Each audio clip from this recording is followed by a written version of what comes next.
Hi teens, my name is Ashley. I'm from Imaginative Libraries, and this is a Teen Eats cooking tutorial, which is a part of a series where I give a book, movie, or TV show recommendation, and then I cook something inspired by that recommendation. And today we are going to follow my own advice, which is to try something new, and we are going to cook something I've never had before, which is jollof rice. And the reason why we're cooking jollof rice is because a couple months ago I read a book called Children of Blood and Bone by Tomi Adeyemi for my book club. I really enjoyed the book, so I read Children of Virtue and Vengeance, which is its sequel. I think it came out in December. And one of the main characters in this series has a really strong food memory that's woven throughout the books or the series of jollof rice. So while we're cooking our rice, I want to talk about food memories, the food stories we tell ourselves, how those stories influence our tastes and our opinion on cuisine and culture. And finally, I want to talk about food or historical food discrepancies and where we're at today with food sourcing. Why don't we prep our ingredients for our sauce, which is the first step in cooking jollof rice? The sauce is made of tomatoes and peppers and garlic, and then it goes in a blender and we'll simmer it on the stove for a while. So let's get our ingredients ready and talk a little bit more of Children of Blood and Bone. The recipe I'm following today is from a Nigerian author who adapted her own food memories for the New York Times.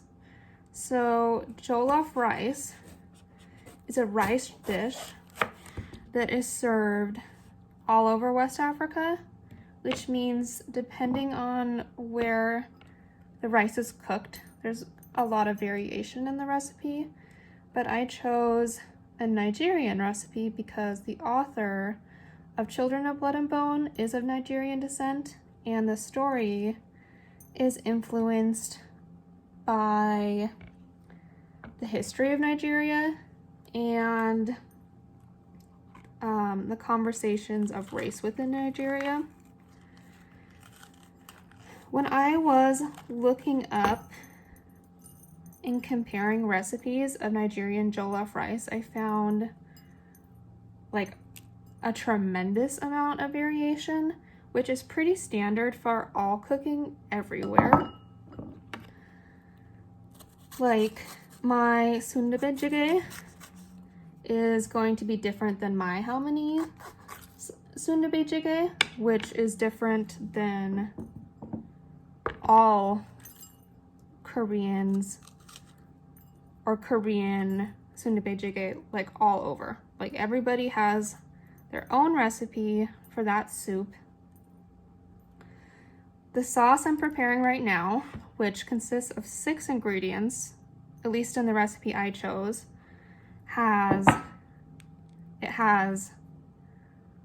red pepper and garlic, lots of garlic, tomatoes, ginger. I'm using this already minced ginger because I usually carry this, even though fresh ginger is better. It's really easy for quick ramen. And a habanero.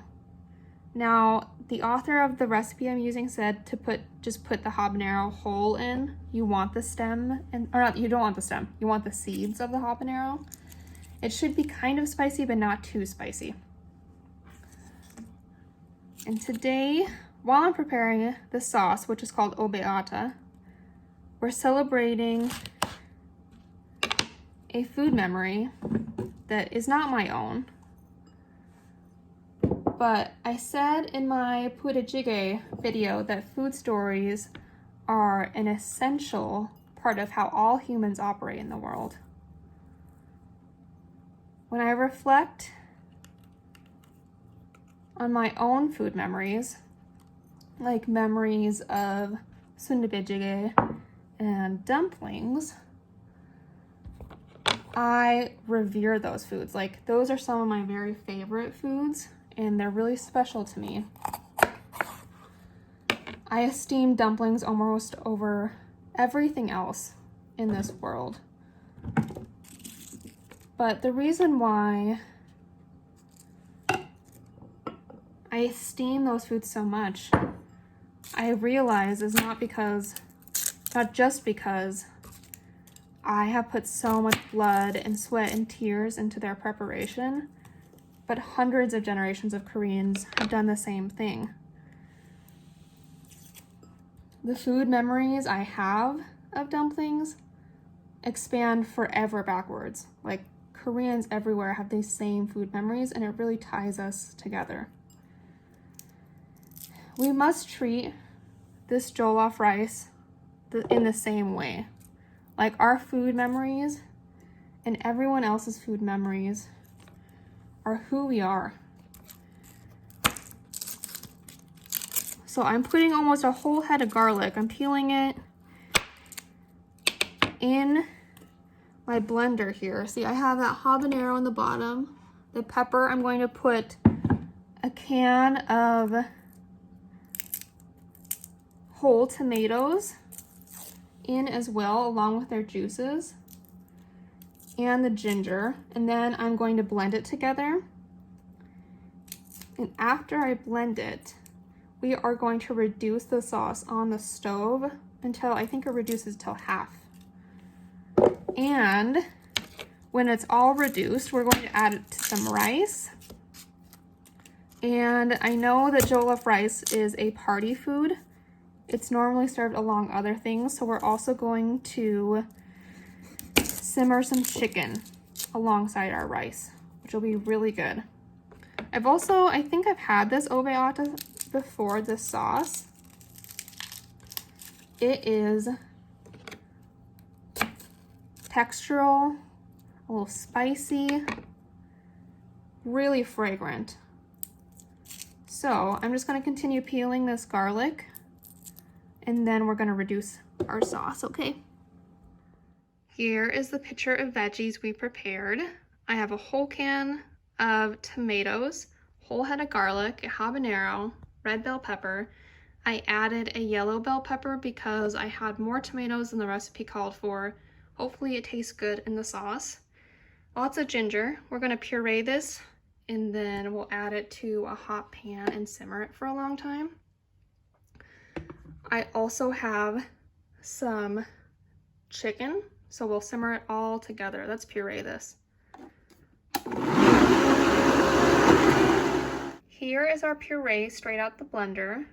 I added it to a hot pan with some oil. We're going to reduce this by a third. It should take about 20 minutes. I'm gonna stir it along the way. I tasted it straight out of the blender and it tasted really, really good. It's not cooked yet, but it already has this like rich, decadent flavor that's also somehow still clean.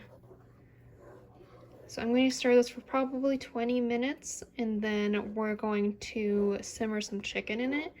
We're also going to add it to rice, and I'll show you how to prepare the rice, because it is, even though I make a lot of rice in these videos, it's unlike anything I've ever made before, so I'll show you the process. So my sauce has reduced by a third back here. It took actually about 45 minutes. I am browning some chicken in the back. We're browning the chicken to seal in the flavor. I've seasoned it with salt and pepper. And in this front pan, I have a sliced up red onion.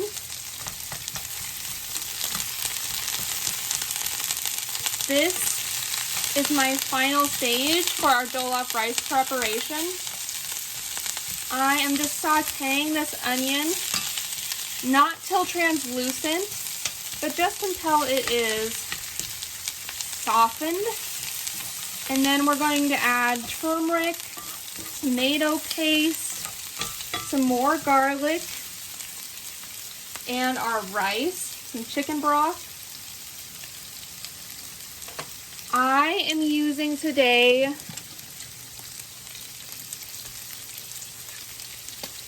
this minute rice. because the rice I normally buy hasn't been in any supermarket for weeks. My favorite tomatoes have also been out at the supermarket, so I'm just sort of buying what I could find.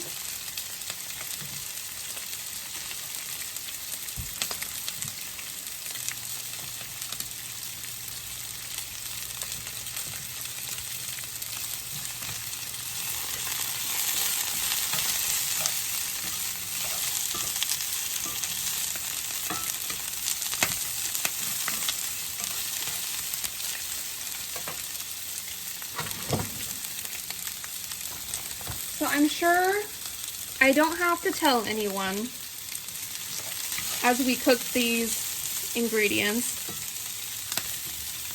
that cuisine is a direct result of sort of where we live, like what crops we can grow, what our climate's like. For instance, a lot of Asia, like China and Japan and Korea, grow rice. So they eat a lot of rice. In the regional US, we grow corn, so a lot of us eat corn. We probably eat corn every day. It's an additive in a lot of food.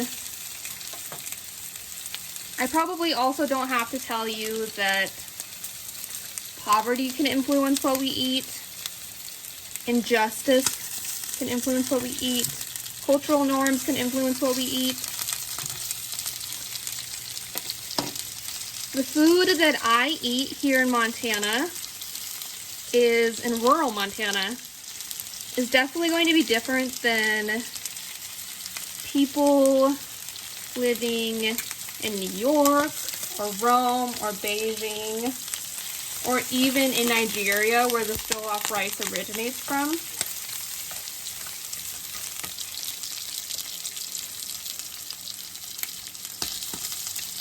And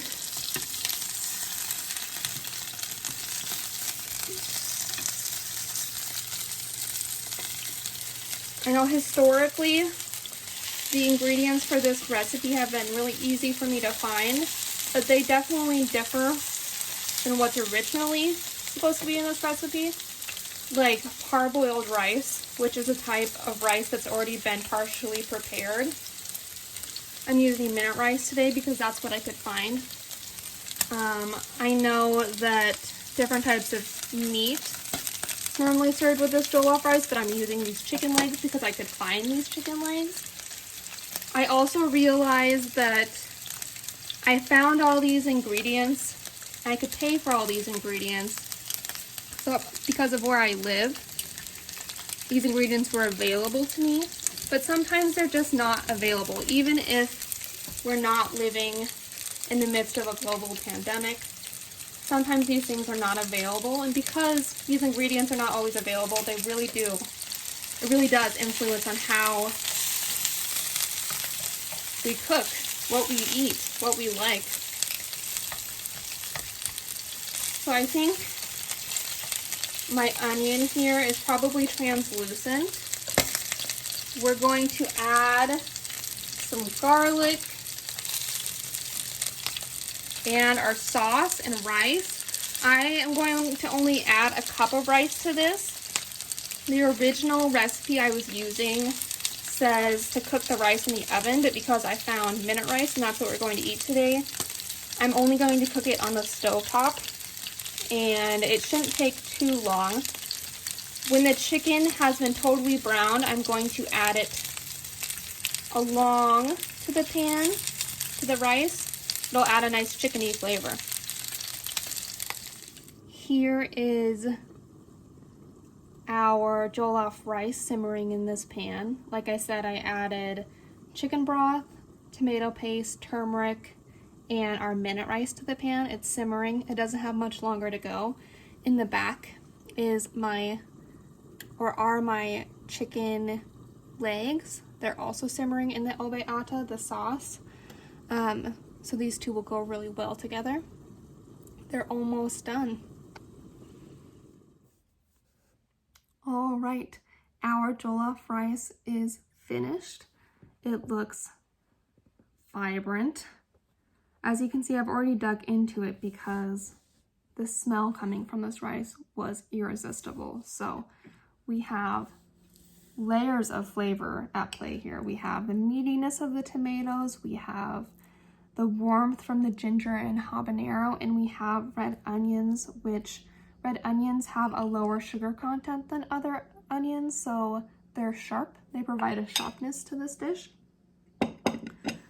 And I think that jollof rice is normally served at parties, and I know now after trying it why that is, because not only does it look and smell vibrant, but it is really exciting to eat because it's warm and spicy and really comforting. So before I eat all this rice, I want to touch on one last thing. So I decided to try jollof rice because I read Children of Blood and Bone, but I realized as I was preparing this dish and eating this dish that I recommend to everyone to try new things, because trying new things is the easiest way to become a better cook.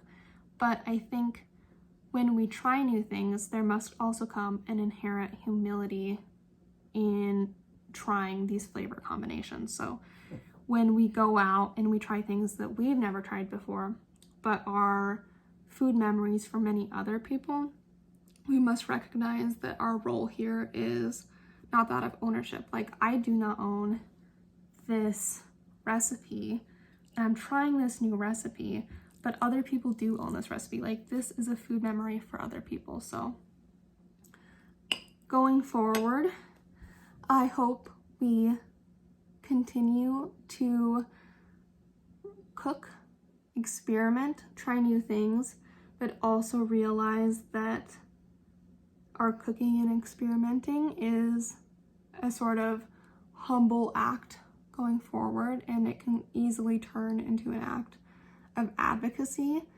I really enjoyed cooking this, and I really enjoyed trying this, and I think it is so important for us to elevate such great cuisine and elevate the stories that surround these great cuisines. So thank you for watching this video. Thanks for coming along on this journey with me and trying this new thing, and I will see you next time. Bye.